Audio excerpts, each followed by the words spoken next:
Today's seventh and last demons out to tempt me is my own worst foe. Me.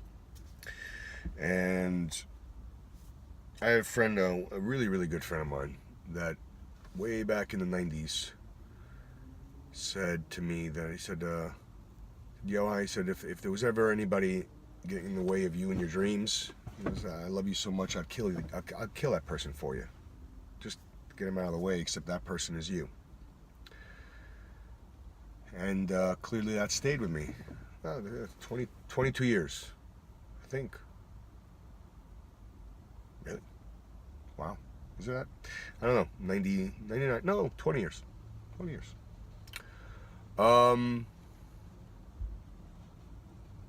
Still probably doing it. You know, there's the cycle. You know, I was listening to a report today that talked about that the Vatican did some report about 50% or 51% of people believe in, atheists or not, believe in the notion of good versus evil, or that the powers of good and the powers of evil. And I thought about it, I'm like, to what extent do those people that they interviewed believe that the good and evil is them out there rather than the good and evil within here, in terms of, those two sides on the shoulders? Because I don't believe that evil, for evil to believe that it's evil, that's a different level of evil. I'm assuming that's almost gloating about it, evil, right? Most evil, I would think, that somebody else views as evil is completely and utterly, shockingly justified in another person's mind, just as much as probably good is. Plenty of people do bad, still think they're doing good. So for me, because of all, maybe it's simple. Maybe it's easy for other people. Maybe they just have a simple sense of binary morality that says good and evil, as if it's an externality that has nothing to do with them, that has no bearing on, that bears on them, but is not bared by them. But I'm not going to delude myself into that world. I got my own delusions, but I'm not going to convince myself that I'm not involved some way through my choices every moment of every day. Like right now, the choice is doing this. So if something happens, I get rear-ended, somebody,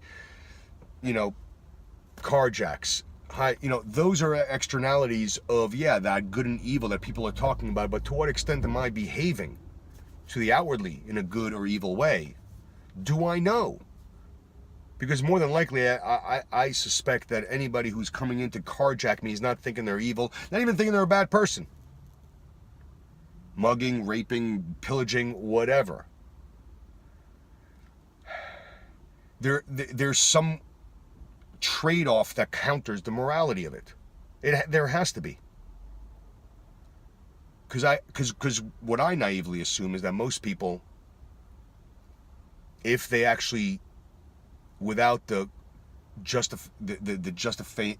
justifying coping mechanism, if they actually saw it for what it is, if they just saw it, their actions as in the totality of their actions is just into the end result, as to how it affects a single person, group of people, a whole nation of people, religion, whatever. A social group, whatever it is. Because if they were actually to see the effect that it had, but when they see it, there's a resilience, there's a wall up that says, hey, take it easy. I always find the people that say take it easy, but they don't take it easy when it's flipped on them. Excuse me. Most good things come in threes. Let's see if this one will. But they say take it easy. I don't see them taking it easy in other respects when the script is flipped on them.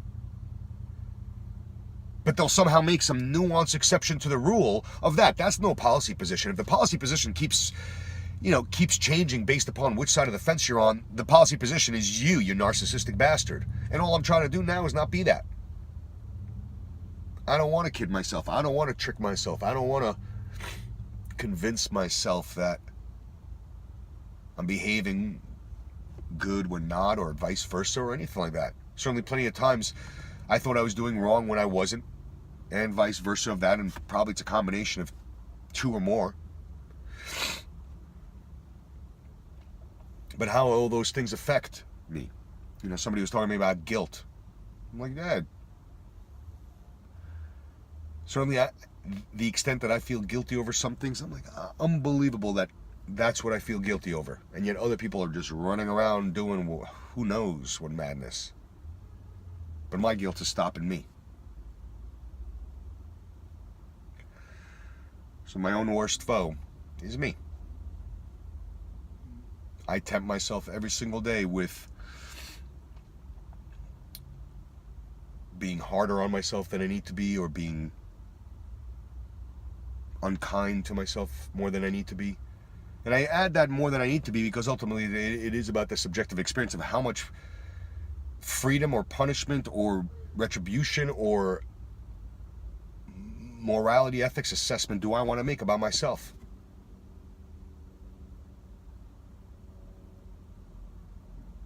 Well,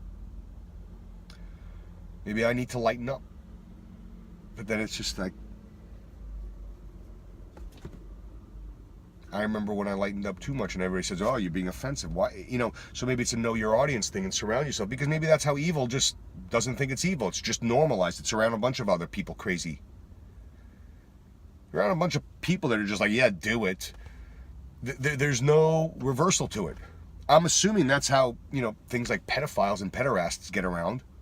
Right? There's like little conventions or groupings, or there's a cluster of moral validation that occurs regardless of the externality of all the scrutinization that it may receive from external sources. Inside, it feels normal for them. So what the hell am I feeling? Well, my own worst foe, right? I wish they can be their own worst foe, stop their shit, but, you know, no such luck there. And maybe I just need to stop myself from doing my shit. So, thanks for listening. And, yeah, we'll see what happens tomorrow.